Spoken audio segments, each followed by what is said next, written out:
Well, good morning and welcome, folks, to another episode of 162 Times, your daily baseball recap and preview show. I'm your host, Daniel Turner. Great to be with you here on a monsoon morning in Ottawa. We are getting the tail end of some tropical storm, and so it's been a torrential rain warning for some time in most of eastern Ontario. It's stopped momentarily, but I think it will pick back up again soon. At any rate, we are warm and dry inside, and we have a good show for you today because we will be talking about the third and final game of the three-game series that the Mariners and Tigers were playing in Seattle. That went last night, and then we'll start to tee up the three-game weekend series that the Mariners have against the New York Mets, who are coming to T-Mobile Park in Seattle for a series of baseball games against the Seattle club. And, of course, we will also look around the scores from Thursday night, a relatively slow Thursday night in Major League Baseball. So let's get right to it. Great game last night.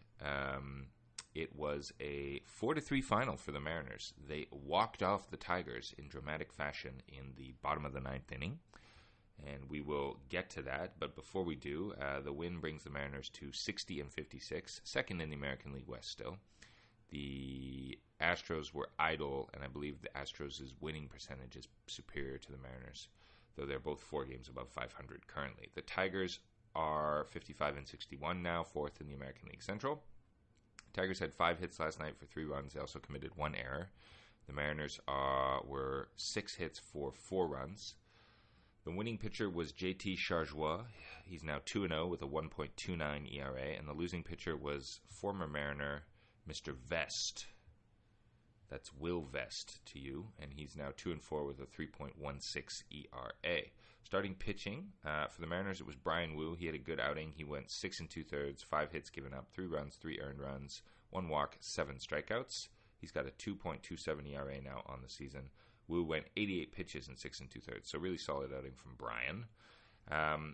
The Tigers used an opener, Hannafy. Brennan Hannafy, who also closed the previous game. So it was interesting. He closed the game the night before, and then he started the next game. He went 2 innings, no hits, 1 walk, 1 K. Then it was Salmons, 4 innings and a third. He gave up 2 hits, 1 run. It was earned, 1 walk, 4 strikeouts, and a homer given up. Holton came on. He got a hold. He went 5 outs, 1 inning and 2/3, that is. 2 hits, 1 run. And then Will Vest did part of the ninth inning. He went 2/3 of an inning, 2 hits, 2 runs, both of them earned, 1 walk, and 2 strikeouts. Overall, the Tigers only struck out 7 Mariners, a minor miracle, and the Mariners struck out 11 Tigers. Good for them. M's were 1 for 5 with runners in scoring position, and they left 4 on base. Tigers were 2 for 6, left 3 on base. But let's get to the good stuff. So the game was kind of frustrating for most of it. It was the Tigers who got on the board first in the 5th with a Parker Meadows double that scored Bly Madris. And then Zach McKinstry doubled and scored Justin Henry Malloy and Parker Meadows all in the same inning. So that was 3-0 Tigers after 5, and it looked like trouble. Wu was doing well until that inning, and then he had a bit of a rough inning there. He got knocked around the park a little bit, 2 doubles. Bottom of 6, Luke Raley got 1 back. He caught a ball, and it just got over the right field fence.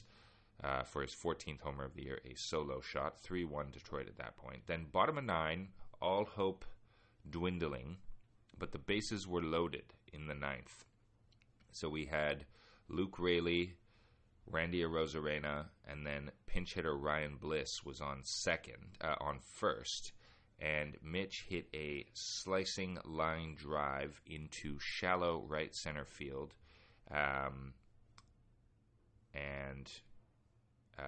the right fielder Ryan Valade made a dive for it, but he whiffed on it, and it went right by him, under him, rolled to the wall. Arozarena and Raley scored easily to tie the game, and then the speedy Ryan Bliss was chugging around, and he didn't even have to slide. He scored the winning walk-off run, so that was really great, actually, and that was not expected. The Mariners needed it. They got the win in that way. And Mitch Haniger set a Mariners record for his 8th walk-off hit. He passed a guy named Jim Presley, who I've literally never heard of, but who had 7 walk-off instances for the Mariners, because sometimes you can get a walk-off walk, as Haney did the other night. So Mitch, with the clutch gene and the clutch hit, and the Mariners pull off a win in a series that they otherwise stunk out the joint in. So really excellent stuff. Take a look around the scoreboard before we preview the Mets series. So elsewhere around the majors last night, the Giants beat the Nationals in 10 innings, 9-5. The Brewers smoked the Braves 16-7. The Padres beat the Pirates 7-6. The Mets beat the Rockies 9-1. The Reds beat the Marlins 10-4. The Angels over the Yankees 9-4. Interesting. That's good for the Mariners. The Blue Jays beat the Orioles 7-6. The Rays beat the Cardinals 6-4. And the Phillies beat the Diamondbacks 6-4 as well. So not too much impact on the American League wildcard other than the loss for the Yankees. But they're 20 games above 500. And the Mariners are 4 games above 500. So we got a lot of distance to cover if we want to catch the Yankees in the wild card race. All right, so let's talk about what's going to be going on tonight. So interesting series coming up against the New York Mets, who make their first trip to T-Mobile Park this season. And the first game will be Big Tech's Bryce Miller, the right-hander for the Mariners, going. He's 8-7 this year with a 3.62 ERA. He's been pretty good and pretty consistent at getting, 6 quality innings pitched. He'll be going up against Jose Quintana, 35-year-old. 6-7 this year, 3.95 ERA, 1.27 WHIP, 118 innings pitched, 94 strikeouts. Overall, this guy's got a 98-100 career record, which is pretty good. He is from Colombia. He's pitched for the White Sox, the Cubs, and the Mets. So we do not have the lineups yet, but we know that the game will be going at, I think it's a 9:40 start tonight at T-Mobile. No, it's a 10:10 start, so it's a special extra late game tonight, which is always a little bit annoying for us on the East Coast, but that's the way it goes.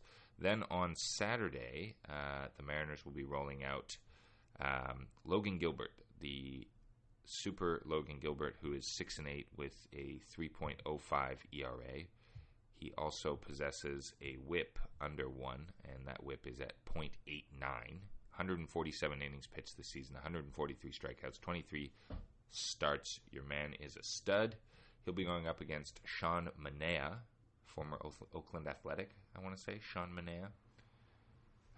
The lefty is 8-4 this season with a 3.3 ERA, 22 starts, 120 innings pitched, 122 strikeouts, 1.18 WHIP. He did indeed pitch for Oakland for many years.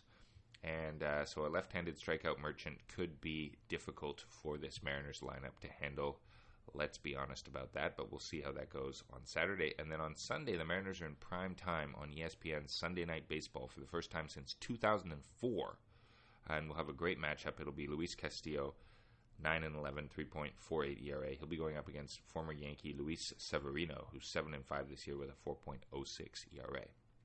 So both teams, the Mets and the Mariners, are currently 61. Mets are 61-54. M's are 60-56.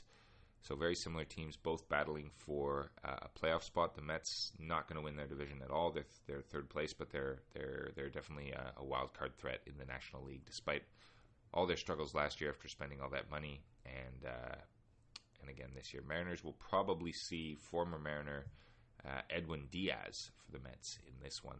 Their amazing closer that they traded quite a while ago. And Jesse Winker, former Mariner, is on the Mets now, so we may see him back at Seattle. I never liked Jesse Winker, but some Seattle faithful did. Hard to say, really. All right, that'll do it for us today. Thanks for listening, and we'll check in with you tomorrow.